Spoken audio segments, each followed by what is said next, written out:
Showroom, as per the dealers, they are offering a discount of 20 to 25,000 on the Suzuki V-Storm 250.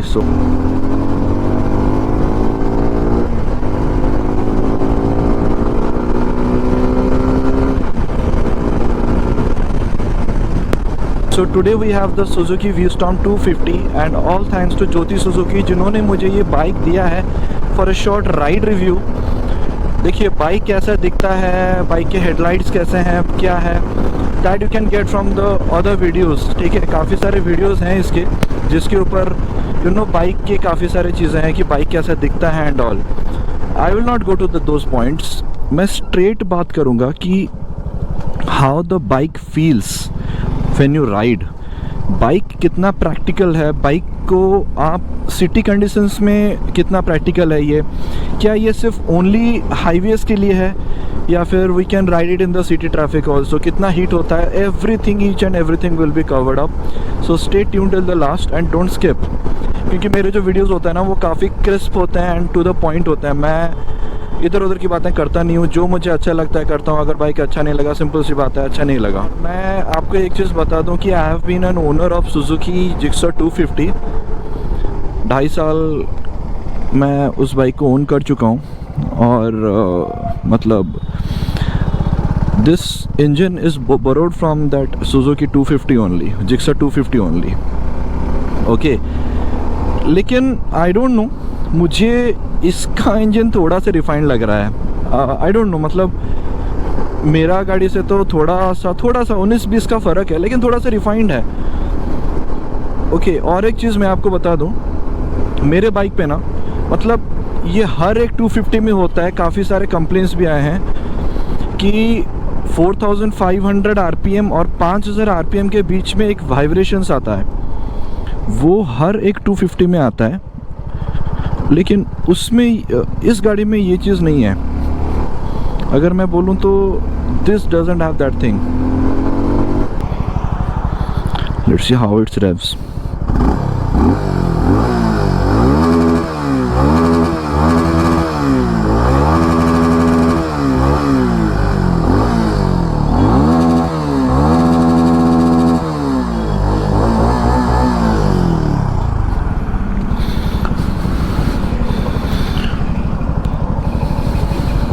वही चीज़ है कि 10,000 RPM में जब ये पूरा रेड लाइन करता है ना, तब वाइब्रेशंस हैं इस बाइक पे. लेकिन और कोई RPM पे मुझे तो वाइब्रेशन नज़र नहीं आया अभी तक. होपफुली सुजुकी हैज़ मतलब उन्होंने शायद ये चीज़ रेक्टिफाई कर दिया है, क्योंकि कंप्लेंट्स थे बाइक पे. हैंडलिंग बहुत अच्छा है यार इस बाइक का. Okay, so starting from the first कि एक्सेलरेशन कैसा है. एक्सेलरेशन इज़ सुपर्ब, मतलब वो लीनियर एक्सेलरेशन है. वो हर एक पावर बैंड में आपको वो एक्सेलरेशन फील होने वाला है. ऐसा नहीं है कि जैसे कि KTM के बाइक्स पे होता है, वो लो एंड पे उतना अच्छा से परफॉर्म कर नहीं सकते जैसा ये बाइक करता है. देखिए सिंपल सी बात है, KTM ADV 250 में जो इंजन है ना, that is a superior engine. मतलब अगर मैं बात करूं तो वहाँ पे आपको 30 PS का पावर मिलता है और यहाँ पे आपको 26.5 PS का पावर मिलेगा. लेकिन वहीं at the same time this weighs 167 kilos and that weighs 177 kilos. तो 10 kg का 10 किलो का डिफरेंस भी है. अगर पावर की बात करें तो फिर पावर उससे ज़्यादा है, लेकिन 10 किलो का डिफरेंस भी है. This bike is lighter. Okay, तो वो एक चीज़ है.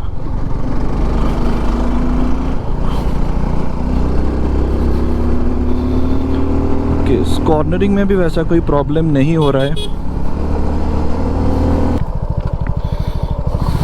मैं यहाँ पे आया इसीलिए क्योंकि ये ना ऊंचाई है और I want to know that ये बाइक परफॉर्म कैसे करता है. पावर का ना यहाँ पे हर एक पावर यूटिलाइज हो रहा है, ऐसा मुझे फील हो रहा है. यहाँ पे एक पावर बैंड में हर एक RPM में आपको पावर मिलेगा. आप जब भी ओवरटेक कर रहे हो ना, वो you don't need to put down your gear and overtake. Okay,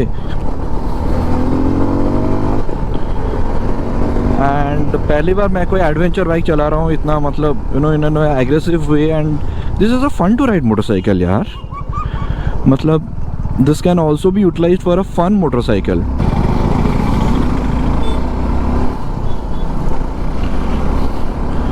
और इसका अगर मैं ब्रेकिंग का टेस्ट अगर मैं करूँ ना, nice breaking.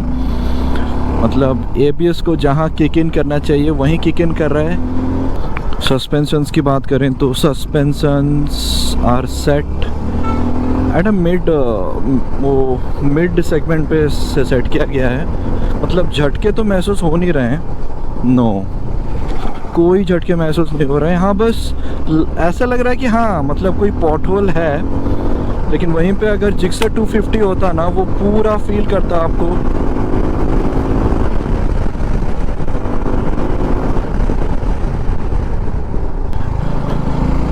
Turning radius is also good. यहाँ पे एक टेस्ट भी ले लेते हैं टर्निंग रेडियस का। पीछे से गाड़ी तो नहीं आ रहा है। टर्निंग रेडियस भी कैसा है ये भी देख लेते हैं।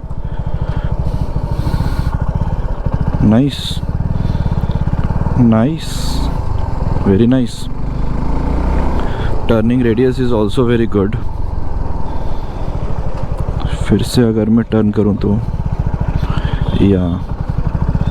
या इजीली टर्न हो जाता है। 360 डिग्री इजीली टर्न हो जाता है। अगर यू टर्न आप कहीं पे भी मारना चाहो instantly, you don't have to put down your legs and turn।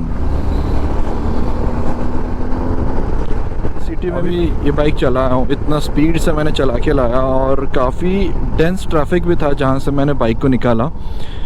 Engine heating के मामले में this bike performs very well. मतलब सुजुकी का जो ऑयल कूलिंग सिस्टम है ना, SOCS, it performs so well. अगर मैं जिक्सर 250 में बात करूँ या फिर इसमें बात करूँ, जैसे कि सेम इंजन ये दोनों शेयर करते हैं। The heat management has been on a greater side, on a plus point, एक अपर हैंड में है। Suzuki people are pioneer in oil cooling systems and all. इस पर लिक्विड कूलिंग की कोई ज़रूरत है नहीं, क्योंकि मैं for the last 20 minutes I have been driving this bike inside the city only. और इतने में तो KTM का तो फ़ैन ऑन हो जाना चाहिए था यार। बट यहाँ पे भी आपको वो फ़ैन मिलता है, वहाँ पे भी फ़ैन है। ऑयल कूलिंग सिस्टम है लेकिन फ़ैन भी है। This is not liquid cooled. Wow, nice turning है। तो this is not liquid cooled, this is oil cooled. लेकिन Suzuki people are pioneers in maintaining their oil cooling systems and all. जो city के जो speed breakers है ना, वो आपको उतना फील नहीं होने वाले। ओके, आपको लगे कि हाँ स्पीड ब्रेकर है, लेकिन वो फील नहीं आएगा आपका कि झटका दे रहा है गाड़ी स्पीड ब्रेकर्स में। Okay, and this bike is just super machine in city traffic also. देखिए, अगर आप एक ऐसे राइडर हो जो ये बाइक लेता है, if you are a office going person, आपको ऑफिस के लिए भी चाहिए और शाम को कहीं पे घूमने के लिए गए वहाँ उसके लिए भी चाहिए, एंड वीकेंड पे राइड भी आप करना चाहो कहीं पे, this bike is very perfect. क्यों मैं ये बोल रहा हूँ? क्योंकि सिटी ट्रैफिक में भी ये बाइक फ़िल्टरिंग करना बहुत आसान है।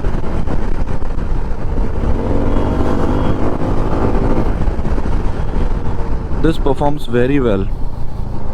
You can see, right, you can see मतलब सिटी ट्रैफिक में कितने अच्छे से ये बाइक जो है परफॉर्म कर रहा है। And braking is also very good.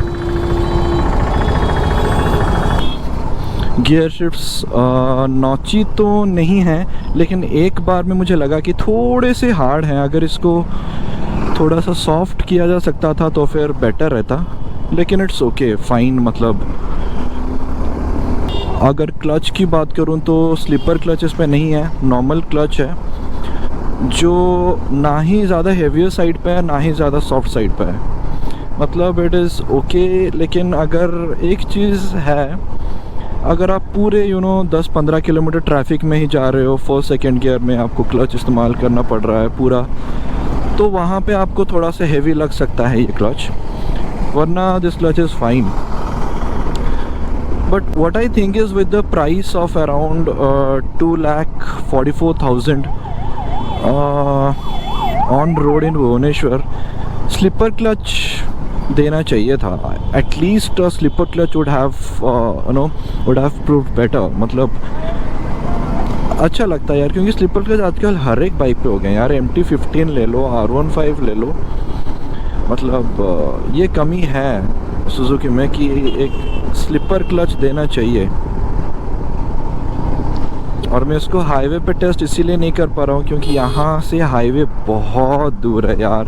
15-20 kilometre दूर है यहाँ से हाईवे, और उतना परमिशन भी नहीं है शोरूम से कि 15-20 किलोमीटर जाके फिर आके मतलब मैं टेस्ट कर पाऊँ इसको.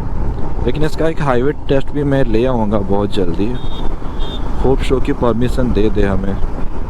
मतलब जो 167 का जो वेट है ना, मुझे लग नहीं रहा है कि एक्चुअली मुझे लग नहीं रहा है कि 167 का वेट है इस बाइक में, because my Gixxer weighs 156 kilos.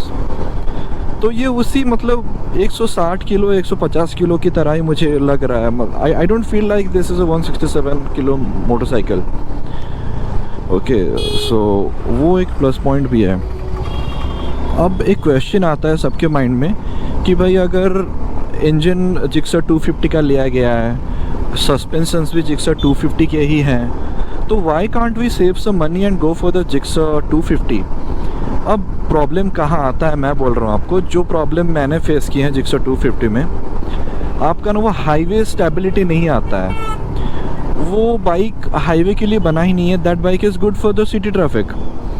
Okay, तो वो एक चीज़ है. मतलब आई डोंट फील कि कि आप उतना पैसा दे रहे हो, आपको कुछ मिल नहीं रहा है. No, you are getting wind visor, you are getting knuckle guards, और आपको जो सिटिंग पोस्चर है ना वो भी कमिटेड नहीं है. मतलब जिक्सर 250 में क्या है ना, थोड़ा सा एग्रेसिव है. अभी मैं आगे जाके दिखा दूंगा सिटिंग पोस्चर कैसा है, बिकॉज वो एक चीज़ मैटर करता है. वो तो मुझे बहुत मैटर करता है actually. I don't like bike, इसीलिए मुझे स्पोर्ट्स बाइक ज़्यादा पसंद नहीं है, because I love to tour actually.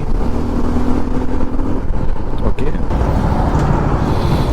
Suppose this is my normal sitting position, upright.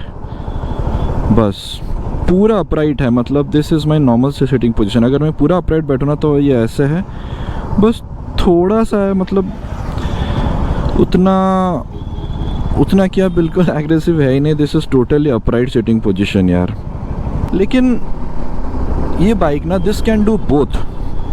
ये आपको सिटी पे भी it will give you that happiness, highway पे भी it will give you that happiness.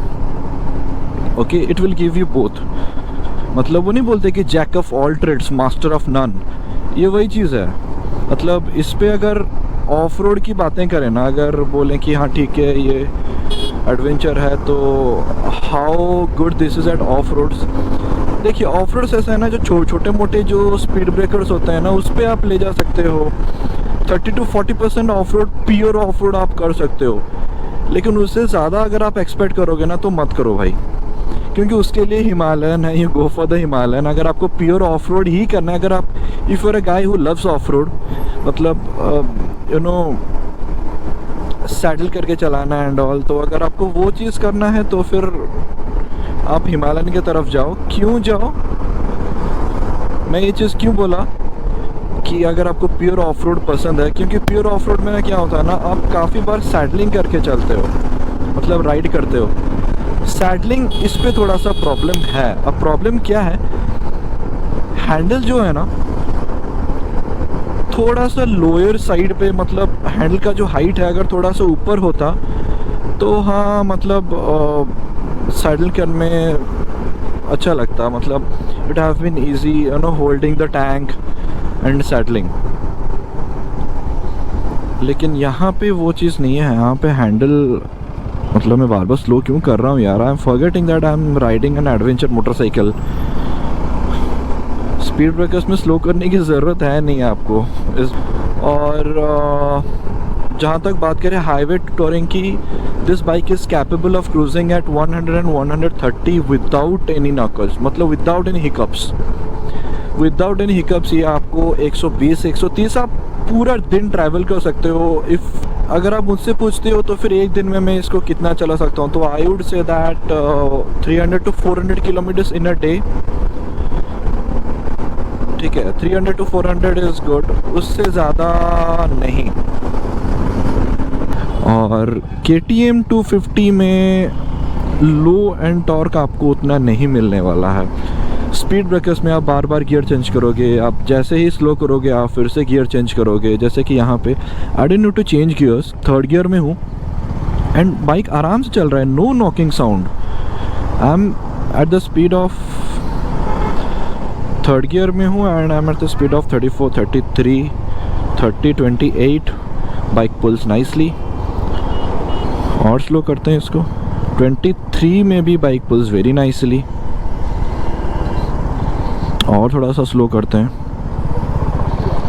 My God, 19 से भी ये गाड़ी आराम से पुल कर लेता है यार।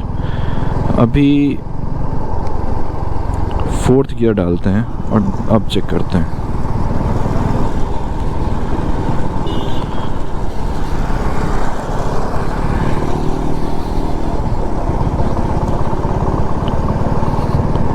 ट्वेंटी 25 के नीचे 4th गियर में थोड़ा सा नॉकिंग है। अब देखिए आराम से पुल कर ले रहा है, ऐसा नहीं कि मुझे गियर चेंज करना पड़ता है या फिर क्या। KTM में ना क्या होता है ना, you have to change gears, आपको सिर्फ डाउन करके, ठीक है, वो फिर से करना पड़ता है ताकि टू मैच द रव्स। इसमें वो चीज़ नहीं है। अगर मैं ये बात करूं कि सस्पेंशंस के बारे में कितना सॉफ्ट है, let me tell you, Himalayan से थोड़े से हार्ड हैं, हिमालयन के सस्पेंशन से थोड़े से हार्ड हैं, और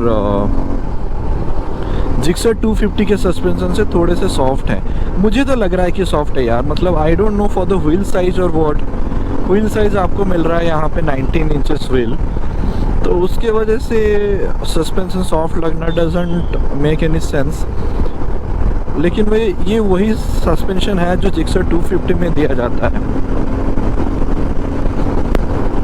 तो बाइक पुल्स वेरी नाइसली यार, मतलब it reaches 100 in a fraction of seconds. Speed breaker में स्लो करने की कोई ज़रूरत नहीं है ना, और ना ही मैंने गियर चेंज किया। 5th गियर में हूँ and I easily pulled up the speed breaker. ये चीज़ चाहिए, एडवेंचर ये होता है। ओके, तो सुजुकी उसी के लिए जाना जाता है, रिलायबिलिटी के लिए। जितने भी जापानीज़ हैं, आप होंडा ले लो, सुजुकी ले लो, कावासाकी ले लो, they are known for the reliability. अब सुजुकी के बाइक में क्या होता है ना, आप जो बोलते हो कि जापानीज़ ऐसा क्यों है, जापानीज़ वाई आर सुपेरियर, मैं आपको बोल देता हूँ। जापानीज़ मोटरसाइकिल्स जो होता है ना, जब भी वो रोड पे आता है ना, तो उसके जो क्वालिटी चेक्स होते हैं ना, वो काफ़ी स्ट्रिक्ट होते हैं compared to other manufacturers। तो उसी की वजह से उसको बोला जाता है कि reliable machines। Now the question is कि should you spend some extra money and go for the KTM Duke, KTM ADV 250? वो इससे थोड़े पैसे ज़्यादा हैं, आप क्या ज़्यादा पैसे देकर उसको ले सकते हो? बिल्कुल ले सकते हो, लेकिन जैसे कि मैंने बोला कि लो एंड का जो है टॉर्क, वहाँ पे आपको वो चीज़ नहीं मिलेगा। सिटी में वो बाइक आपको थका देगा। ओके, और उसका सस्पेंशन भी थोड़ा सा मुझे हार्ड लगता है, इसके कंपैरिजन से थोड़ा सा हार्ड लगता है। वो बाइक में एक बार चलाया हूँ, मतलब मुझे तो थोड़ा सा हार्ड लगता है यार, ठीक है। लेकिन वहाँ पे आपको मिल रहा है स्लीपर क्लच, जो आपको यहाँ पे नहीं मिल रहा है। मतलब एक्स्ट्रा क्या चीज़ मिल रहा है मैं आपको बता देता हूँ। वहाँ पे आपको अच्छे ब्रेकिंग मिलेंगे, यहाँ पे ब्रेकिंग तो मिलेगा, but this is not as progressive as the KTM ADV 250। लेकिन ब्रेक्स अच्छे हैं, ब्रेक का जो फीडबैक है वो भी अच्छा है, रियर फ्रंट दोनों, अगर आपको अच्छे से ब्रेक लगाने आते हैं तो। और अगर बात करें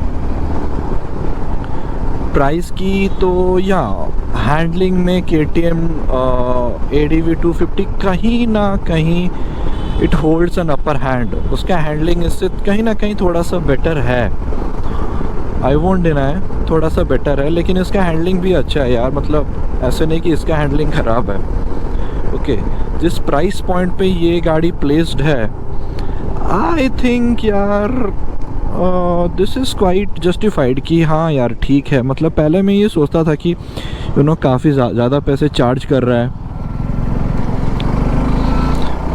लेकिन यार ऐसा नहीं है। मतलब उसके लिए काफ़ी सारी चीज़ें आपको दे भी रहा है, और डीलरशिप्स के भी काफ़ी सारे ऑफ़र्स होते हैं सुजुकी के, so you can also avail that. एक चीज़ मैं वीस्टॉम के बारे में बताना भूल गया।